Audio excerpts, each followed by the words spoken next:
Oh, I used to love a good standardized test. Really? Oh, Saturday morning, whole thing, Saturday afternoon. Dude, loved them. Didn't love them. But look, sometimes kind of needed and necessary, right? But the deadline to register for the ACT is quickly approaching. So listen up. This year's version of the exam has some changes coming. Matt Venezia joins us from our newsroom with those details and really what students and parents need to know. Matt, good morning. Hey, good morning, Matt and Liz. That deadline to register for the ACT is now under 2 weeks away, and there is a new digital version of the exam coming to students, and they'll be able to take it as early as this year.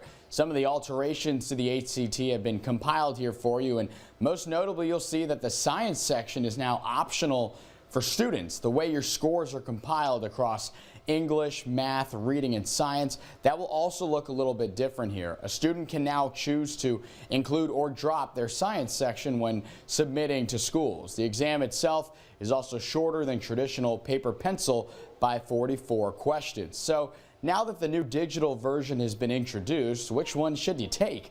This decision can vary person to person, and while it is a shorter test and dropping the science section may come across as an appeal, experts suggest the unfamiliarity with the digital version, because there isn't any practice versions that will exist prior to taking it, that's enough of a reason for the time being to stick with the original version. For the vast majority of students, I'd say don't take the new ACT, at least not yet. Because the only downside to the new ACT is there are no authentic practice tests that have been released for it. So if you want to gain familiarity with the test, which you should want to gain familiarity with any test before you take it, you really can't do that for the new ACT, at least not yet.